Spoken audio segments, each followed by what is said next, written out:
Assalamualaikum warahmatullahi wabarakatuh.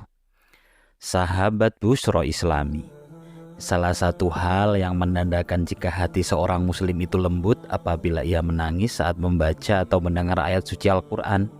Rasulullah SAW sendiri sangatlah bisa memendung air matanya ketika khusyuk mendengar ayat-ayat tentang azab Allah, baik di luar sholat maupun sholatnya.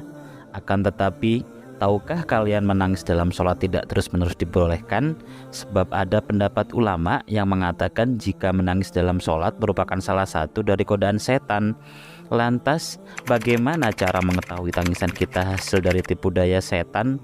Tetap tonton terus video ini hingga akhir agar tidak ketinggalan dengan cara like, share, and subscribe. Khusyuk dalam ajaran Islam merupakan sebuah kondisi idaman yang sering diinginkan oleh setiap umat muslim saat sedang mengerjakan suatu ibadah. Bagaimana tidak, kondisi tersebut adalah kondisi yang dapat melunakkan hati, menenangkan pikiran, dan mampu menjadikan diri kita rasakan nikmatnya beribadah. Menurut Imam Ibnu Qayyim, hal itu bisa terjadi karena khusyuk adalah keadaan hati yang seolah-olah terhubung kepada Allah, sehingga orang yang merasakan kekhusyuan akan dengan mudah mengagungkan serta memuliakan Allah. Bahkan istimewanya lagi, saat Rasul itu hadir dalam ibadah kita, maka tanpa disadari terkadang mampu membuat seseorang meneteskan air mata lantaran mengingat kebesaran Allah Subhanahu wa Ta'ala. Berbicara tentang tangisan, memang tak bisa dipungkiri jika aktivitas yang berhubungan dengan perasaan itu masih kerap diidentikan dengan suatu kelemahan.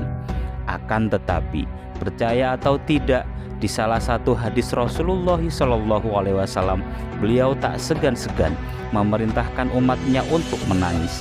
Hal tersebut sebagaimana bunyi sabda berikut: "Wahai manusia, menangislah. Jika kalian tidak mampu menangis, maka berpura-puralah kalian menangis.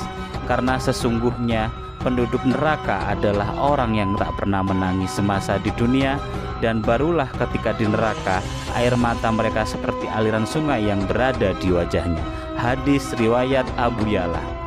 Sayangnya, di zaman yang serba modern seperti sekarang ini, banyak manusia yang air matanya hanya ditujukan kepada hal yang bersifat duniawi. Lebih parahnya lagi, ada sebagian manusia yang menangis sejadi-jadinya pada perkara-perkara maksiat. Padahal sepanjang masa kenabian Rasulullah SAW telah mengajarkan bagaimana air mata yang kita keluarkan tidak hanya terbuang sia-sia, namun bisa menjadi pahala atau mendatangkan kasih sayang Allah Subhanahu wa Ta'ala. Rasulullah SAW tak akan menangisi hal-hal remeh kecuali berkaitan dengan ampunan dari Allah Subhanahu wa Ta'ala. Kondisi tersebut pernah dialami beliau ketika sedang mengerjakan sholat malam. Pada saat itu, Bilal bin Rabah tak sengaja melihat janggut Rasulullah basah karena air mata. Kemudian Bilal bertanya, "Ya Rasulullah, mengapa engkau menangis tatkala mengingat dosa? Bukankah Allah Subhanahu wa Ta'ala telah mengampuni segala apa yang telah engkau lakukan dan apa yang engkau lakukan?" Rasulullah lantas menjawab, "Wahai Bilal, bukankah diriku juga seorang hamba yang harus bersyukur? Sungguh air mataku ini tak bisa kubendung, sebab semua ayat telah turun kepadaku malam ini, dan celakalah bagi orang-orang yang tak memikirkan dosa-dosanya." Selain menangis mengingat besarnya ampunan Allah, Rasulullah SAW juga tak bisa menahan air matanya jatuh tatkala mendengar keluarga atau sahabat yang beliau cintai meninggal dunia. Namun tangisan itu tentu berbeda dengan kebanyakan manusia sekarang ini yang mengeluarkan ekspresi berlebihan di saat seorang kerabatnya berpulang ke rahmatullah. Pasalnya, ketika beliau menangis karena berita duka, maka Rasulullah akan menyertai tangisan itu dengan ikhlas dan sabar.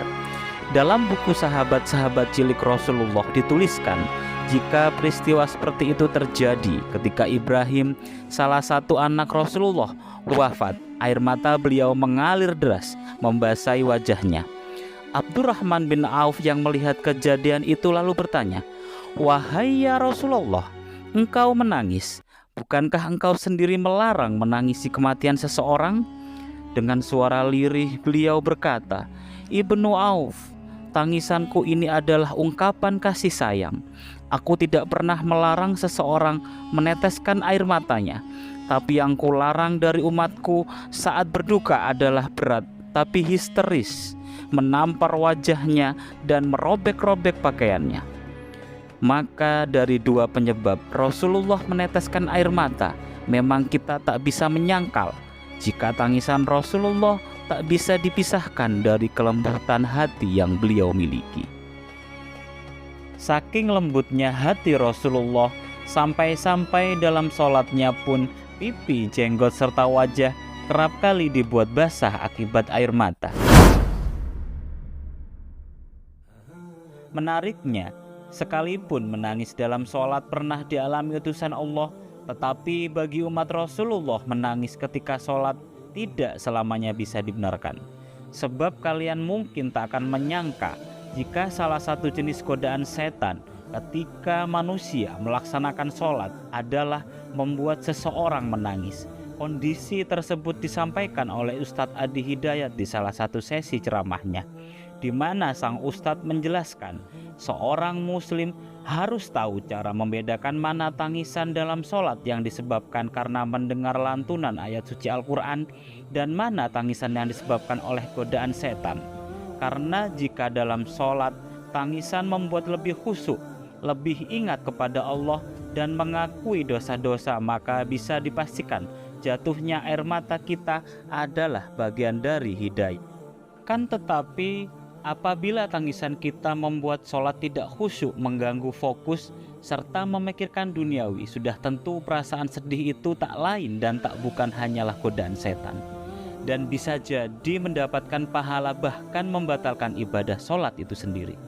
Berdasarkan pernyataan yang dilontarkan oleh Ustadz Adi Hidayat tentang batalnya sholat karena suara tangis, entah itu tangisannya hasil dari godaan setan atau menghayati bacaan imam, bukanlah hal yang baru dan sudah menjadi topik diskusi para ulama-ulama sebelumnya. Menurut mayoritas ulama Syafi'i, dikutip dari kitab Nihaya Al-Mujtahad, menangis tidaklah membatalkan sholat asalkan tangisan itu disertai dengan keluarnya suara. Bila tangisan itu menimbulkan suara yang ditandai dengan terucapnya satu atau dua huruf, maka bisa dipastikan sholat itu batal. Akan tetapi dalam kitab Hasyiyah Al-Bujairomi disebutkan, tangisan yang mengeluarkan suara tidak bisa disamaratakan sebagai penyebab batalnya sholat. Sebab tak bisa dinafikan di luar sana ada orang yang menangis ketika sholat bukan karena disengaja, dan apabila tangis yang tidak disengaja itu tidak bisa dihentikan dan terus berlanjut sampai mengeluarkan suara, maka sholatnya tetap dihukumi sah. Hal tersebut dipertegas dengan pendapat Imam Muqatil yang mengatakan tangisan dalam sholat itu tidak membatalkan sholat, sekalipun menimbulkan suara, karena suara tangisan itu tidak termasuk dalam jenis pembicaraan. Sebenarnya terlepas dari batal atau tidaknya sholat ketika menangis, seorang muslim penting untuk mengetahui kapan tangisan itu membatalkan dan kapan pula tangisan itu tidak merusak ibadah sholat kita.